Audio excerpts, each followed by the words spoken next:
The Vespid are an insectoid race allied with the Tau Empire. Capable of remarkable flight, the species often serves as auxiliaries to the Tau military to great effect. Known as Stingwings by the Imperial Guard and Malcor by the Tau, the Xenos species hails from the world of Vespid in the Ultima Segmentum. The world is a gas giant with dark, violet-hued skies, located 3 light-years from the Sept world of Dionoi. Most of the surface is uninhabitable. However, the stormy stratosphere provides a thin layer that can sustain life. In the upper layers float islands of rock due to the lighter gases trapped within them. These islands tend to be cone-shaped with flat tops, the lighter gases collecting at the top and valuable crystal formations toward the bottom. These crystals form the basis of Vespid technology and are only accessible by females of the species. The Vespid tunnel out these islands to form their living spaces, though some live lower or higher in the atmosphere.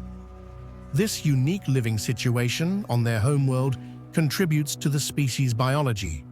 Physically, they are a vaguely insectoid race, which have a sturdy chitinous exoskeletal barbed armor that encases their bodies. They stand somewhat taller than the average human and appear to be much faster, due to the chitinous wing-like protrusions on their backs, which emit an ultrasonic tone, which they use to control and modulate their technology. They have 3 pairs of eyes running in 2 lateral lines down their faces. One perceives the ultraviolet range, the second perceives the normal visible spectrum, and the last sees the infrared. While the species is demonstrably capable of flight, Vespid wings should not grant them this ability according to the imperial understanding of aerodynamics. Vespid are highly resilient organisms.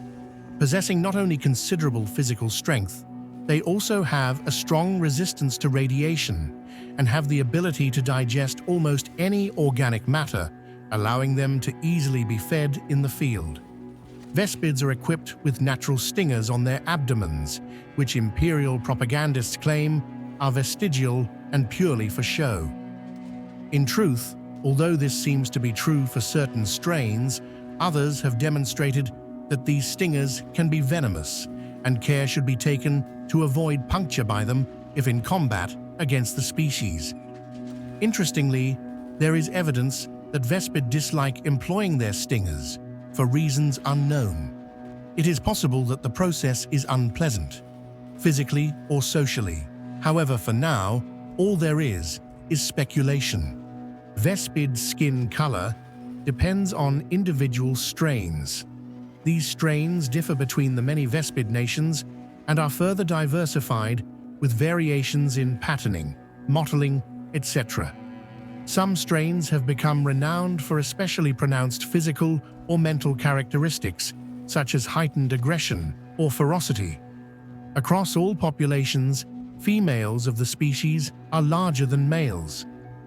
It is unknown how long the Vespids have occupied their home planet, but it is known that the Xenos species remained independent for some time. However, around the Tau first sphere of expansion, between M37 and M38, they were discovered by the Xenophilic Empire. At the time of contact, Vespid was home to over 300 individual city-nations formed around satellite rocks. Seeking to bring the aliens into the fold, the Tau Empire dispatched water-caste diplomats. Unfortunately for them, the Vespids were already fairly technologically adept, and it seemed unlikely that they would ever submit for the greater good, as their mindset was so freakishly different to anything the Tau could understand. For these reasons, diplomacy ground to a halt, and it seemed unlikely the species would be inducted by wit. This changed, however, after the Ethereals provided the Vespids with a custom-made communication headset. They suddenly became completely compliant, calmly accepting total annexation by the Tau Empire. Rumors have circulated ever since as to what true purpose these headsets serve. Vespid were at first mostly in the background of the Tau Empire and were rarely encountered by the galaxy at large. While useful as fast light infantry or scouts, the limitations of their communications helm made it hard for Firecast commanders to issue complex orders. Eventually, a solution was found by giving Strain leaders' helmets a neural link to the Firecast handler and issuing an oversight drone. The Tau could finally utilize Vespids for complex independent operations, with a Stingwing capable of operating in the field for weeks alone. Stingwing strains are highly sought after in Tau Fire Warrior cadres because of their high level of maneuverability. They are often used by Tau commanders alongside crisis battlesuits or used in a scouting role, backing up pathfinders. In the Tau language, they are referred to as Malkor, which comes from mal, meaning insect, and kor, meaning air. Despite their use as auxiliaries and complex social differences, the Tau have come to greatly respect the Vespid. Shasui handlers take great pride in the Stingwings under their care, and the Tau have given the Vespid the honor of even wielding certain battlesuit weapons, such as the Tau Flamer. Back planet-side, their populations live in hives of their own making and are ruled by a leadership class that is protected by Stingwings called Royal Bodyguards. At the time of contact with the Tau Empire, the Vespid dwelt primarily in floating Sata cities on their gas giant homeworld of the same name, living in a highly segmented civilization. Though there were over hundreds of individual Vespid city nations at the time of contact with the Tau Empire, they warred with one another infrequently due to a weapons technology level that made total war generally too costly to justify. Not much is known about the mechanics of the species' life cycle and reproduction. That said, they have been observed in both adult and larval stages, and are gonochoric with clear sexual dimorphism between males and females. When hive leaders are in their defenseless pupa stage of life, they are taken outside of their hives by their royal bodyguards so that they can undergo conditioning by teams sent by the Tau Empire.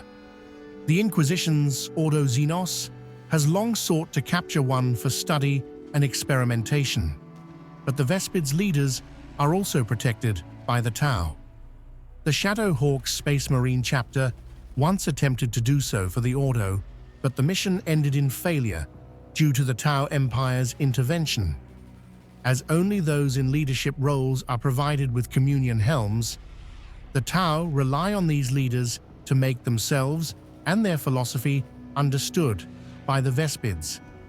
The Watercast has determined that Vespid do not have individual names in a way understood by other sentient species, and as such, Tau handlers typically give individual Vespid warriors under their command code names such as VF4.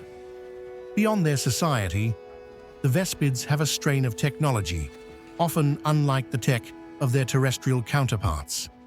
The Vespids' technology is based around the exotic crystals only found on the bottom of the floating islands of their homeworld, which they manipulate with the ultrasonic sounds manipulated from their wings. At the time of their discovery by the Tau, the Vespid had not yet developed spaceflight, but did possess weapons of mass destruction that made total wars between nations undesirable.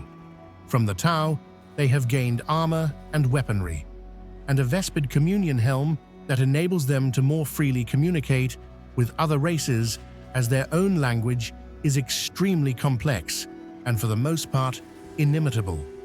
Their weapons are a mixture of Tau technology and Vespid resources, which enables them to act as specialists against heavily armored troops.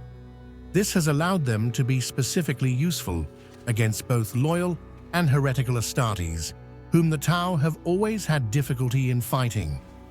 The neutron blasters the Vespid Stingwings carry are a unique blending of Tau technology and the unstable radioactive crystals that the Vespids mine. The energy harnessed from the crystal allows the weapon to strip atoms off the target. Due to the Vespid's wings creating different harmonic resonances within the crystal, they are the only creatures able to wield neutron weapons effectively. Recently, the Tau have developed a number of newer neutron weapons such as the neutron sting, neutron rail rifle, neutron grenade launcher, and neutron grenade. In terms of their own technology, the closest thing that has so far been recognized is their own wings. It is unclear yet just how their wings are used, whether they are flexible enough to oscillate fast enough or are capable of ejecting fluid or plasma to produce lift is yet to be ascertained.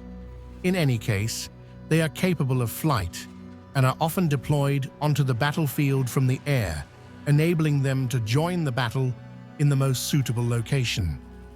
As a final note, although the species lacked FTL capabilities before contact with the Tau, they have developed specialist ships since then.